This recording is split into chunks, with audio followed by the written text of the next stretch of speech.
Don't get distracted by the State of the Union. There is so much news going on there outside of America, which we like to profile in a segment we call Meanwhile In.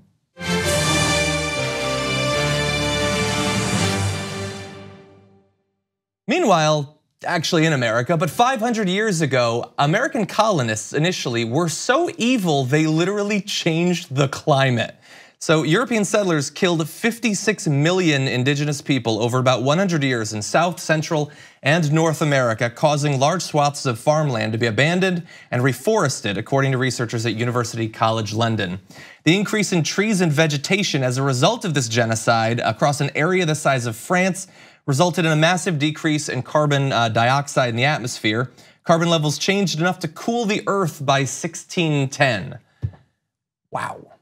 Yeah, I mean, we just can't help but changing the climate, us white people coming to America and doing awful, awful stuff. Yeah, it was just like to have it be that strong, that big of an effect. And 56 million is a staggering figure. And exactly. It's like, I don't understand why we don't talk about it every day, that we just are a country founded on genocide. But you know, I guess it doesn't go well with your Cheerios in the morning. But that's true. I mean, lately we briefly get to talk about that topic when Columbus Day comes around.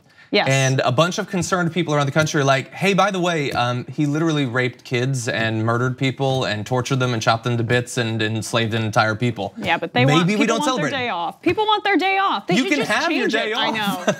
Just change it to Oprah Day. Change it to Ocasio-Cortez Day. We'd celebrate. That'd be cool. Yeah. Yeah, no, make election day. Let's have an election day. Yeah. And you know what? We'll have it every year. 3 out of 4, 2 out of 4. You won't even have an election. You can just chill. Let's do that. Yeah, and so many people will go inside that will change the atmosphere and that the CO2 will go down. Exactly, it all comes around. I don't really know how science works. No, it doesn't. Oh, so we're gonna try to figure out science, but meanwhile in.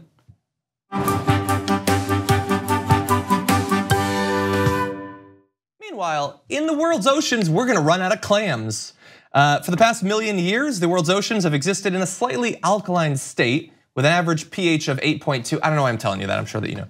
Now, with carbon emissions escalating, there's more CO2 in the world's atmosphere. This dissolves into the oceans, altering the chemistry of the seawater by lowering the pH and making it more acidic, up to 30% more in the past 200 years, which again, like with the climate from genocide, to change the entire world's oceans that much takes a lot of effort. So pat yourself on the back, humanity. But unfortunately, it has a bad result. Shellfish are creatures which produce calcium carbonate shells and skeletons, such as mussels, oysters, and corals, or cockles and clams, as Arya Stark says.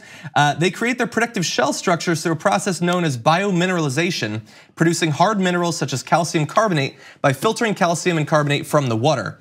If the amount of carbonate available in the oceans is reduced by acidification, it limits the ability of these creatures to create shells. So it took us a while to get there through science land, but we got to where it matters. You're gonna not be able to eat these in the future. And so you can add that to coffee and chocolate and pork and all the other products that climate change is going to eliminate. So eat it while you can, I guess. Well, the Bible already says that you shouldn't be eating shellfish and that you shouldn't be cutting your hair and you shouldn't be wearing a cotton blend. So if you're doing any of that, you're already going to hell. Exactly. So climate change, brought to you by God.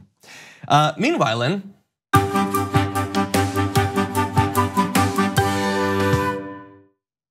this is sort of the sad one. Meanwhile, in Yemen, our weapons are once again ending up in the wrong hands, rather than the hands they were intended to land in, which I would argue were still the wrong ones. But this is a different wrong set of hands. Saudi Arabia and its coalition partners have transferred American-made weapons to Al-Qaeda-linked fighters, hard-lane Salafi militias, and other factions waging war in Yemen in violation of their agreements with the United States. The weapons have also made their way into the hands of Iranian-backed rebels battling the coalition for control of the country, exposing some of America's sensitive military technology to Tehran and potentially endangering the lives of US troops in other conflict zones. Are weapons going to Al-Qaeda? Where have we seen this before?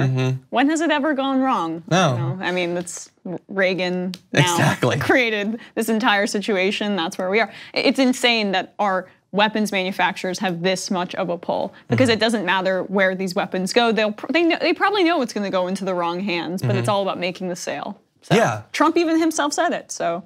Exactly, yeah. I mean, this news coming out, like if you work for Boeing or Lockheed Martin or anything, like what do you care? Yeah, and help our profit margins. Yeah, bad for us though. Thank you very much for watching this clip from the Damage Report. If you liked it, don't forget to subscribe to this channel and ring the bell on YouTube to get notifications of our new videos. And of course, you can catch the full Damage Report live every weekday at 1 p.m. Eastern, 10 a.m. Pacific on TYT Network on YouTube TV.